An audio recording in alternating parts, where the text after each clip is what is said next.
Ayan guys, today's video, ang pag-uusapan natin ay ang aking tanim na papaya. Look at guys, ang aking tanim na papaya. Ang papaya guys is a highly nutritious tropical fruit rich in vitamins A, C, and E, and a powerful antioxidants. Improve digestion, boosts immunity, rich in antioxidants, supports heart health, promote skin health, reduce inflammation, eye health. O di ba guys, ang daming benefits ng papaya kapag tayo ay may tanim na papaya. Ayan, kasi pag may tanim tayong papaya, pwede na tayong mag-harvest anytime kapag meron na siyang hinog. Or, ang papaya guys ay pwedeng gulay at pwede ring fruit. Ayan, ito yung aking munting tahanan. Munting hardinan, kalokers. Ayan guys, ang aking mga tanim na papaya. Ayan, malalaki na. Isang buwan na yan guys. Oo. Ayan. Sama-sama together dyan yung aking mga herbal plants and house plant. Ayan. And then, ayan guys, yung puno ng aming langka. Ang daming bunga.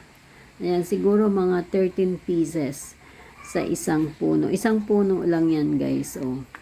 Nakakatuwang pagmasdan. And ang aming avocado, marami ding bunga. Ayan guys, sama-sama sila together dyan ang aking mga houseplant at mga halaman. Ayan guys, ang aking papaya. Sa mga nagtatanong dyan, ang daming pwedeng maging benefits kapag tayo may tanim na papaya or kapag tayo ay kumakain ng papaya. Ang papaya pwede nating gawing gulay. Alam nyo ba guys, ang papaya pwede rin natin gawin itong tawag dito, gawing juice or gawing fresh salad. Alam nyo ba meron din akong tawag dito yung salad na papaya. Anong tawag doon sa salad na papaya? Charot, nalimutan ko yung tawag doon. Yung kalokers, o ibang tawag doon. Mamma Mia, Pilipino, pero hindi ma-mention kung ano ang tawag doon sa atsara. Oh my goodness.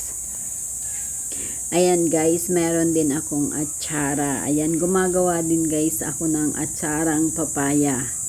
Ayan, dahil madami po akong tanim na papaya. Yung isang puno yung guys, meron yung katabi, kaso namatay na siya. Kaya yung bunga, ginawa kong atsara. Ayan, kaya kapag kumakain ako, mahilig ako sa, kapag kumakain ako ng mga prito or sinaing na isda, pritong isda, or anything na medyo tuyo-tuyo yung aking ulam, ayan, with mixing ng papaye. Ayan guys, ang tanim kong papaya, ang ganda. Ang dami na nila guys. Ililipat ko siya kapag kapag medyo maganda na yung panahon. Medyo mainit pa guys Umulan dito kahapon, pero bigla ding uminit. Kaya ayan. Look at guys, yan yung hinarvest kong papaya. Ayan guys, sobrang daming benefits kapag tayo ay kumakain ng papaya. Improve digestion, rich in antioxidant, and promote skin health. Ayan ang buto ng papaya guys. Pwede din natin guys kainin ang buto ng papaya. Marami din pong benefits ang buto ng papaya. Ayan guys, itinanim ko yan at yun yung mga tumubo. Ayan, gumawa ako ng juice. Ayan, kapag tayo ay may tanim na papaya, libre na ang ating juice.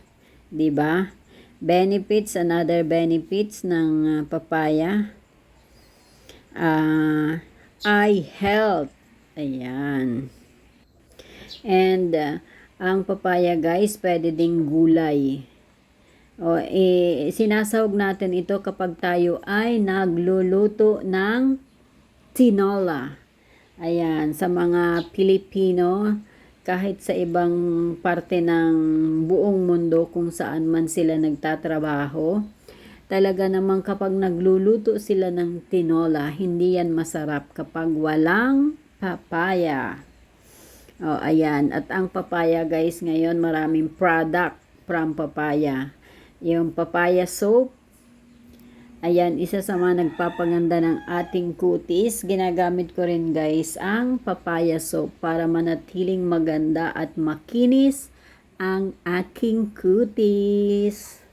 Ayan guys, look at the fruits ng papaya. Ayan. Very healthy guys ang papaya. Ayan. Ayan guys, ang daming buto ng papaya guys. Kaya pag nag-harvest ako ng papaya, talaga yung buto ang iniipon ko. Pwede siyang kainin. Ayan. And then, pwede din nating itanim para dumami ulit yung ating puno ng papaya. Ayan, isa sa mga paborito kong prutas ay ang papaya guys. Sobrang mahal nito sa ibang bansa guys ang papaya.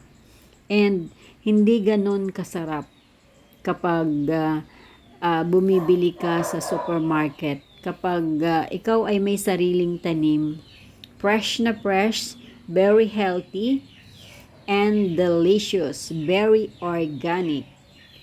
Ayan, very organic kapag may sarili tayong tanim ng mga prutas. Ayan guys, gumawa ako ng juice na papaya. Ayan, ito ng balat. Ayan na guys, ready na ang aking fruits juice na papaya. Ayan guys, sobrang delicious, healthy, and organic.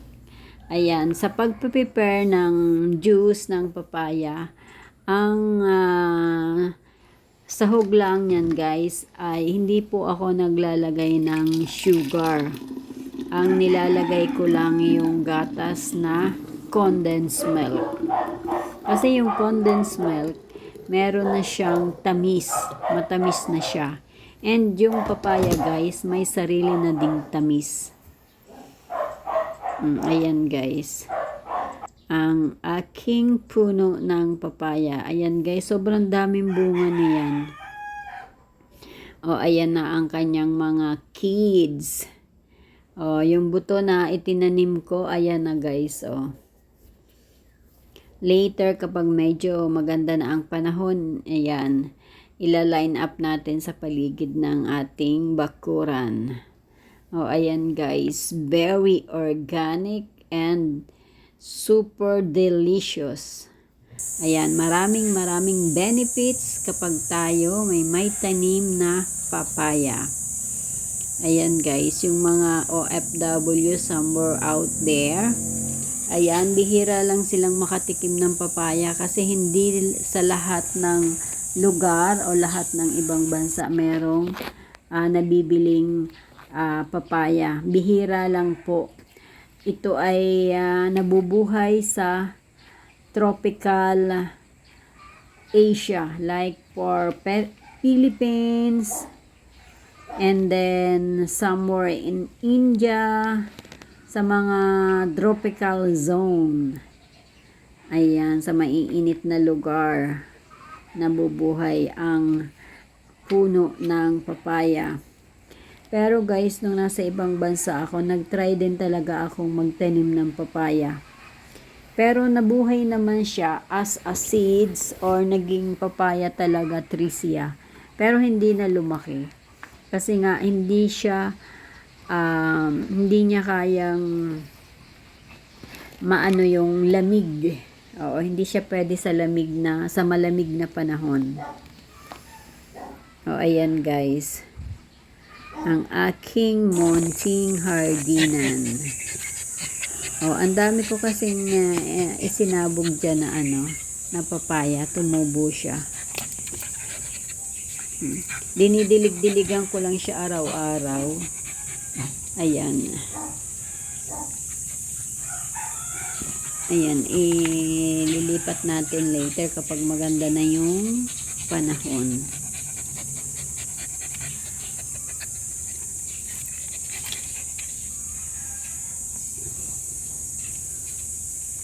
Oh, ayan, ang daming tumubo, guys. Ang ating puno ng papaya. Oh, ayan, guys, malaki na siya. Mga 1 buwan na yan, guys. Yan yung sa other part. Sa harapan, guys, yan. Ayan. Meron na naman ulit tayong i-harvest, guys, na malapit na uling mahinog ang ating papaya. Ang daming bunga, guys. So, ang dami niyang bumunga talaga. Nakakatuwa. Ayan. Sobrang taas ng kanyang puno. Oo, sobrang taas ng puno, guys. Kapag nagha-harvest ako, ay doon talaga ako umaakyat sa terrace namin, sa bubong ng kusina para makakuha ng bunga ng papaya. Ayan, sobrang taas ng puno. Ayan ang kanyang puno, guys. Sobrang taas. Kalokers, lahat ng puno namin, guys, dito sobrang tataas. Puno ng langka, puno ng mango, puno ng avocado. Sobrang tataas. Siguro, mana na din sa akin, guys, kasi mataas talaga akong mangarap. Charot.